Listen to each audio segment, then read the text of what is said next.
selama pengobatan apa sih Kak stigma yang Kakak sering ngalamin? Aku sering banget dikatain, kok badan kamu kayak itu apa tengkorak, sampai aku dikatain jangan deket-deket katanya gitu kan, dia penyakitan, itu penyakit menular.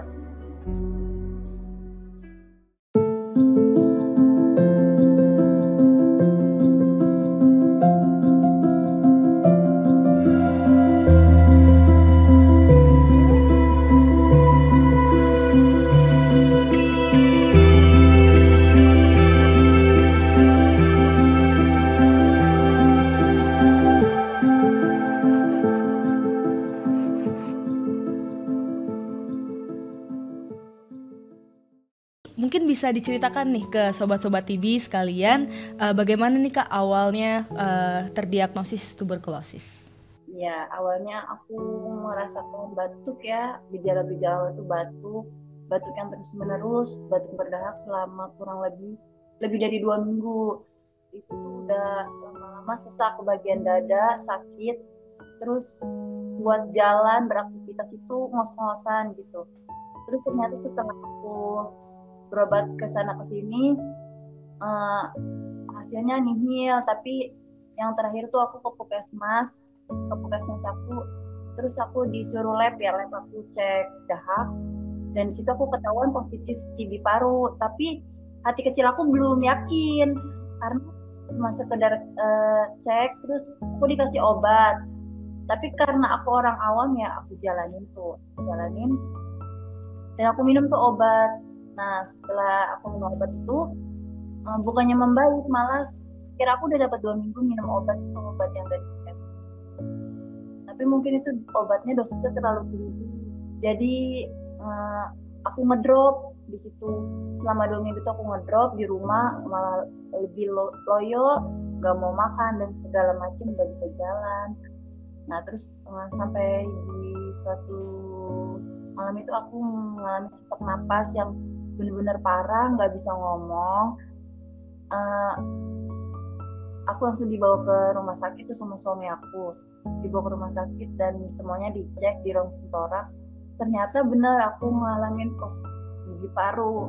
Oke, nah setelah yang dari puskesmas kemudian menerima obat, dan Kak Nita kan tadi bilang akhirnya ngedrop ya tadi. Nah mungkin bisa diceritakan Kak gimana caranya ketahuan nih rupanya ada efek samping seperti drug induced liver injury tadi atau DILI gitu. Ya itu gara-garanya aku itu sesak nafas. Jadi sesak nafas, aku dibawa ke rumah sakit, dan di rumah sakit itu aku ditanya-tanya kan perihal apa yang dirasakan karena sebelumnya nggak kenapa-kenapa. Terus aku ceritain tuh dari awal terus aku minum obat ini. Terus kebetulan aku bawa sampel obat. Di tas itu ada sampel obat aku, soalnya kan katanya tuh obat nggak boleh kelewat ya sehari. Jadi aku tuh mana aku bawa, dikasih tahu. Terus setelah dicek mungkin di laboratorium rumah sakit, pas itu aku langsung ketemu sama dokter spesialis parunya. Aku dijelasin, ibu itu ini dosisnya jadi nggak cocok untuk di badan ibu. Nah, bukan obat yang nggak bagus, semua obat kan bagus, cuman mungkin di tubuh aku itu nggak nerima Kak, jadi aku dialihin ke pecahan obatnya. Bener banget kan Ita, rupanya memang secara umum obat anti tuberkulosis ini minim ya untuk efek sampingnya gitu. Namun memang yang namanya diberikan obat ya Kak ya, memang ada responnya bisa beda-beda. Kayak Kanita ini bisa mengenai ke hatinya gitu ya Kak ya. Tadi kan kalau TB Kakak kan juga ada tadi dilinya ya Kak ya. Mungkin untuk pengobatannya kan pasti ada penyesuaian Kak. Nah gimana nih untuk pengobatan Kakak untuk TB dan dilinya, bagaimana, ada penyesuaian nggak? Ada sih dari obat yang seharusnya kan emang katanya, kata dokter itu mungkin 6 bulan ya. Jadi karena obatnya dikurangin itu, jadi aku diperpanjang waktunya Kak, jadi 9 bulan. Obatnya sendiri gimana Kak? Apakah setelah dilini jadi tambah banyak atau bagaimana? Ada yang dikurangin sih Kak. Kalau misalkan kayak etabutol 2 tablet, aku kan sekali minum tuh dua kapsul. Jadi sehari itu aku etabutol tuh 6 kalau nggak salah 6 kapsul. Jadi dikurangin jadi 4. Terus bulan yang terakhir itu 2 gitu Kak. Jadi diperkurang tiap 2 bulan sekali loh. Kemudian kan biasanya kalau dari Dili tuh Kak, biasanya juga dicari tahu mana obat yang paling berpengaruh. Kalau dari Kak Anita sendiri gimana? Iya, aku juga gitu sama lagi tuh apa setelah itu pengobatan itu aku sama sempat di stop seminggu ya. Jadi buat apa dianalisis tuh obat mana yang bikin aku alergi. Jadi kebetulan ada salah satu obat nih kayak seperti isoniazid yang bikin aku alergi. Jadi yang harusnya 150 mili aku dikurangin gitu Kak. Jadi kata dokter aku minumnya separuhnya aja dikurangin. Jadi alhamdulillah badan aku nerima. Oke, nah jadi setelah di-adjust untuk dosis obatnya, kemudian juga ada kan tadinya di stop dulu, terus habis itu dikenalin lagi obatnya, dicari tahu ya obat yang mana yang berpengaruh gitu ya Kak ya. Nah jadi setelah itu gimana Kak pengobatannya, hasilnya? Pengobatannya aku dilanjutin lagi sih Kak. Abis stop itu aku terus aku minum, alhamdulillah badan nerima. Terus makin lama makin fit, terus aku juga dibarengin sama minum rumpangka yang kayak jahe kunyit itu. Aku setiap hari bener-bener setiap hari aku itu minum 2 kali sehari. Nah setelah 4 bulan itu alhamdulillah badan aku bener-bener enak banget. Dibarengin minum obat pagi, nanti siang minum obat itunya. Terus aku dibarengin sama susu kambing waktu itu. Nah ini jadi pelajaran juga ya Kak buat sahabat-sahabat TB di luar sana, bahwa walaupun memang secara umum obat-obatan anti tuberkulosis ini memiliki efek samping yang minim, tapi memang pada sebagian orang ada efek samping yang seperti ini, seperti Kanita ya, dan memang ada cara untuk mengobatinya, dan untuk Kanita sendiri bisa berhasil sembuh ya Kak ya. Nah ini kan perjalanannya berat ya Kak, memakan waktu 9 bulan. Pastinya Kakak juga butuh motivasi. Apa sih motivasi Kakak yang paling Kakak pegang gitu untuk terus menjalani pengobatan ini? Yang paling pertama sih motivasi aku anak Kak, anak sama suami. Anak aku kan masih kecil ya, usia 2 tahun lebih pas aku terdiagnosis TB, masih butuh aku. Jadi ya aku harus sembuh gitu. Sekarang aku sembuh, aku harus bisa ngurusin anak aku. Jadi dari suami juga aku semangat gitu. Jadi selalu mau bangkit gitu Kak. Terus orang-orang terdekat juga selalu ngasih support. Paling itu sih anak kita yang bikin aku motivasi. Ya memang dalam pengobatan yang cukup panjang ini memang dibutuhkan orang-orang yang benar-benar support kita untuk terus menjalani pengobatan ya Kak ya. Apa sih Kak tantangan yang paling berat selama pengobatan TB? Melawan stigma orang Kak. Kan karena mental yang dihajar Kak. Jadi kita minum obat, kita kan harus benar-benar ngelawan obat, efek sampingnya, terus ngelawan stigma itu yang berat Kak. Karena nggak semua orang dan masyarakat itu nerima.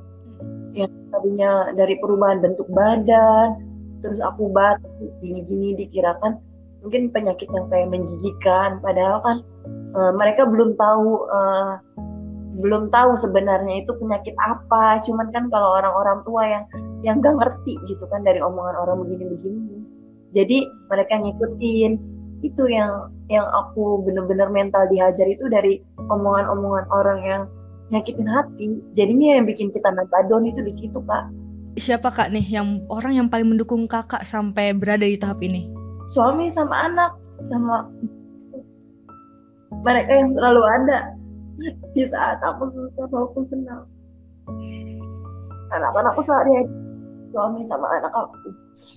Nah itu kan pastinya selama pengobatan berat ya Kak ya. Gimana Kakak menangani stigma-stigma dari orang-orang tersebut Kak? Gimana, apa yang Kakak lakukan untuk agar Kakak tetap semangat jalani pengobatannya? Kalau aku sih tetap konsisten selalu kan minum obat. Pokoknya aku harus yakin aku sembuh. Jadi aku harus ngebuktiin, oh yang lo omongin itu nggak benar gitu. Gua akan ngebuktiin beberapa bulan ke depan aku bisa sembuh dan nggak seperti apa yang mereka pikir gitu kan. Terus aku juga kemana-mana selalu pakai masker. Jadi aku juga kan mungkin ada sensitif debu sekarang ya. Jadi aku keluar pun kalau bawa motor apa-apa aku pakai masker. Jadi aku sih nggak terlalu banyak itu ya Kak. Mau mikirin hal-hal sebenarnya yang kayak gitu. Itu aja sih. Kan tadi Baru pas ke diagnosis tuberkulosis itu anak masih 2,5 tahun. Gimana caranya kakak pas itu sakit dengan kondisi tubuh yang nggak fit, yang sedang lemah gitu. Gimana cara ngurus anak yang masih kecil gitu kak? Ya, aku dibantu sih Kak, dibantu sama suami yang handle, terus mertua aku, terus nenek aku, mertua adik ipar gitu. Alhamdulillahnya mereka bisa kerjasama kayak ganti-gantian ngurusin anak aku, terus yang nenek aku ngurusin aku, suami aku kerja nanti gantian suami di rumah. Jadi untungnya kayak ada mertua yang ngebantuin ngejaga anak aku Kak. Soalnya kan aku sempat diisolasi Kak. Pas baru-baru itu aku sempat isolasi mandiri. Jadi daripada aku nularin anak aku, mending aku jaga jarak, kayak aku nggak mau sering-sering, kan itu kan berat banget kan, yang harusnya aku minum dia berapa kali sehari, ini bener-bener harus jaga jarak, aku selalu pakai masker. Ya berat juga ya kak untuk jauh sama anak, apalagi yang pas isolasi mandiri ya. Nah, ini kan sekarang alhamdulillah kakak udah sembuh, sekarang udah kerja juga. Tapi masih ada nggak kak stigma-stigma yang kakak alamin gitu bahkan setelah sembuh dari TB? Ada sih Kak, ada aja kan, karena mungkin badan aku belum pulih banget ya. Kayak dulu kan aku mungkin badan aku bersih, sekarang kan mungkin agak kurus ya. Dan kata dokter pun kan emang namanya yang habis luka nggak semua langsung sembuh kan, butuh proses. Jadi kok katanya udah sembuh tapi badannya kok masih segitu-gitu aja. Cuman balik lagi ke diri aku, ya udahlah, yang penting kan posisinya aku yang ngejalanin, aku yang tahu, aku yang berobat, aku udah sembuh kata dokternya, nggak perlu minum obat, jadi nggak perlu ngedengerin omongan mereka gitu.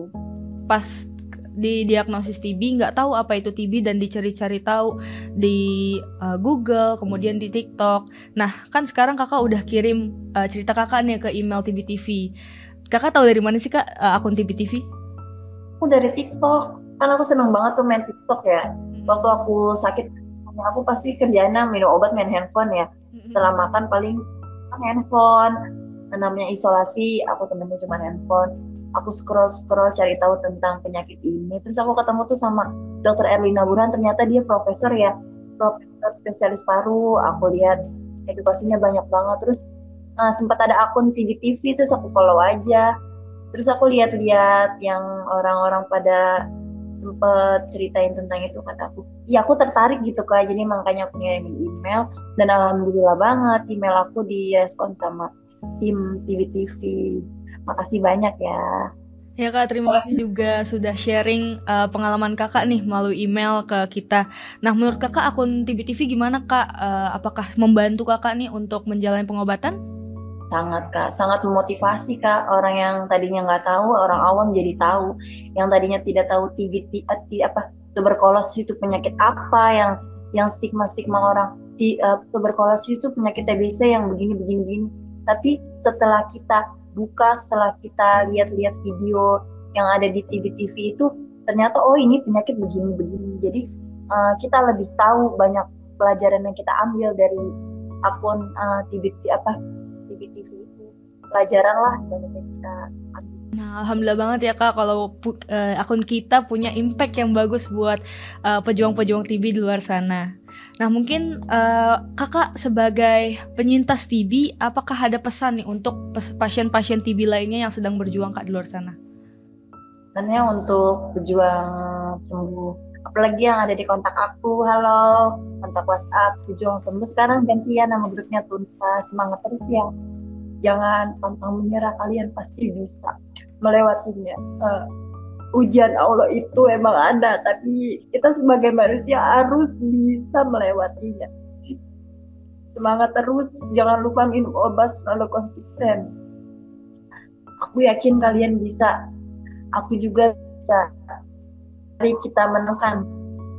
Terima kasih Kanita atas pesan-pesannya nih buat sahabat-sahabat TB di luar sana yang membutuhkan nih motivasi dari Kanita yang mungkin aja memiliki kondisi yang sama dengan Kanita gitu.